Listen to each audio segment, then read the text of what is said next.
This is probably the only video very transparently describing the Erasmus Mundus Scholarship, its payment, the amount of money you're paid, and everything regarding the Erasmus Mundus Scholarship. Welcome to my video. I am Lenka. I am Erasmus Mundus Scholarship awardee. I already finished my program, but I received this Erasmus Mundus Scholarship, in my opinion, one of the most generous scholarship in the world. In this video, I will answer the following questions. How much do they pay you? Is the scholarship enough to cover your expenses? How much should you save before taking part in Erasmus Mundus program? How and when do you receive the payments? What bank do you have and use in order to receive your scholarship? Students who have already obtained Erasmus Mundus Scholarship or are former Erasmus Mundus students, they are not eligible to receive the Erasmus Mundus Scholarship again. Once you will receive the email that you are admitted to program, and that few months later you will receive that email that you are awarded to Erasmus Mundus Scholarship, you have a secure spot, you have to confirm your spot, and you will be paid for 24 months from the commence of the studies. Usually it's September. I also need to make clear that the scholarship amount is different if you're from European Union or if you are from non-European Union. The European countries are considered as program countries, and they usually get a little bit less money than the partner countries. Partner countries are the ones outside of European Union. Then later on, some programs make difference between countries which are less than 4,000 kilometers from the place of your studies and then more than 4,000 kilometers from your studies. Please be aware that my experience and how I was paid can be a little bit different to what your program is about. I studied tourism and culture development program starting in 2020 and ending in 2022. Each year the program might be a little bit different, so please read all the instructions very carefully on the website, because there is all the information you need to have and everything is explained into detail. But usually the scholarship covers your participation cost, meaning that your tuition fee is paid no matter if you're from European Union or from partner countries. The European Union students usually pay less tuition fee than the partner countries. Then you will also receive living allowance cost, which is 1,000 euro. Well, now 1,000 euro, no matter if you're in Sweden, in the UK, or in Slovenia, Albania, or Italy. The scholarship also includes your insurance, meaning that for 24 months you're fully insured. Sometimes the professors, sometimes the coordinators don't even send you the insurance paper, so please, once you're enrolled in the program, ask them for the paper. Once you're traveling or once you're somewhere, it's always good to have all those papers together just in case something might happen. And then you will also receive travel and installation cost. This travel cost, in my case, I come from the Czech Republic, so I am from the program country, and the travel cost comprises of one extra 1,000 euro at the beginning of each semester. And then the installation cost was not really needed. Installation cost might be usually for people who need some extra visa. So I was getting every month 1,000 euro. At the beginning of each semester, there were 4 semesters in the master program, I received extra 1,000. Some students which were from, let's say, Asia or Africa, they received sometimes 2,000 or even up to 3,000.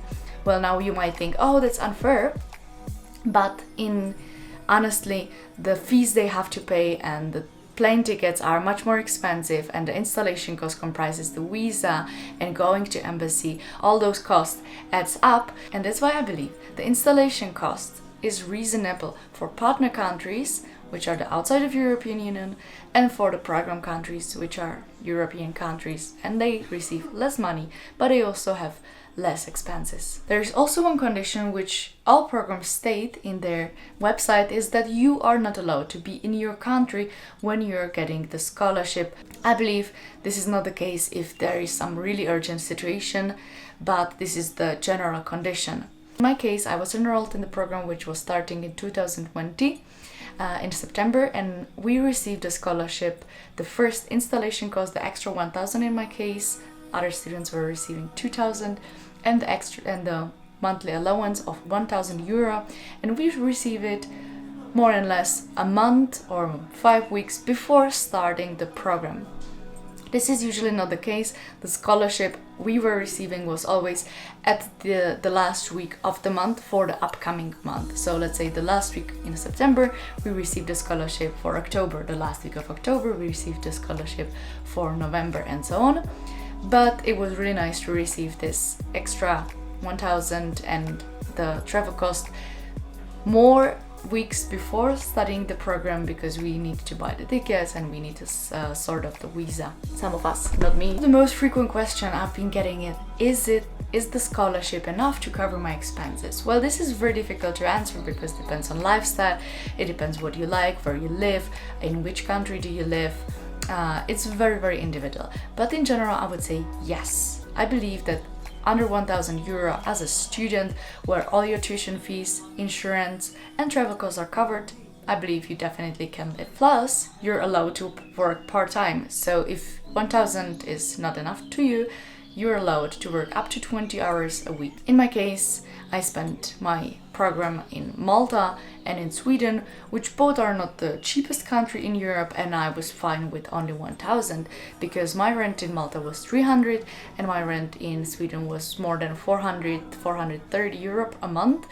But then the rest was really just for me, for food and for some personal expenses. It's definitely good to plan and budget because some things in Europe are more expensive, but some things in Europe are cheaper. I'm currently in Colombia and I see the electronic devices in Europe are cheaper, but the food is definitely cheaper here in Colombia. Which bank should you use and how do you actually receive the money? This depends on the program you're going to be enrolled, what is, let's say, the main university of your consortium. But in my case, my main university was University of Glasgow in the UK, and they required the students of Erasmus Mundus to have a UK bank. So there were two options. Either one option to have a bank in the UK, but for that case we would have to travel to UK, or have a Revolut. Having a Revolut in Europe is one of the best and easiest option to get around, because in Europe there are a lot of different currencies. In the UK, in Germany, in Czech Republic, in Poland, there are a lot of different currencies, and paying by card in Europe is generally very easy because you can use it in different countries. You can make it online, you don't have to travel anywhere. Generally, the payment from the university is very easy. We were receiving the money every month in the pounds. So even the European Union pays 1,000 euro, they converted it into pounds, like the equivalent of 1,000 euro in the pounds. In my opinion, Revolut is a must, no matter if the university requires it or not, because Revolut is just a very good option, even if you already have your bank. Next question is, do you need to save before you go to Europe or before you start your Erasmus Mundus program? In general, I would say not really that much, because you will receive the installation travel allowance money before the actual program. But in general, I believe it's very good to have at least some savings. If I should sum it up, Erasmus Mundus Scholarship is one of the most generous scholarship in the world, in my opinion. They pay you 24 months, no matter your grades, and also they allow you to study in different countries. If it's enough to cover all your expenses, it's a very individual question. Generally, I would say it's definitely enough to cover your expenses, because the Erasmus Mundus Scholarship covers your insurance, it covers your tuition fees, installation, travel costs, and also living costs. Under 1,000 euro in Europe, you can live, in my opinion. Of course, depends where you are, depends on your lifestyle. But if you're smart enough, if you plan ahead, then you can definitely survive in Europe with this 1,000 euro. Last but not least, don't forget that you're allowed to work part-time during your Erasmus Mundus program, up to 20 hours a week, so definitely you should be fine. I hope this video was helpful. I tried to really transparently and quickly summarize what the Erasmus Mundus Scholarship is all about, how much they pay you, and I hope it was helpful. Let me know in the comment if there was something new to you and which program you're interested or whatever you're doing, and see you in the next video.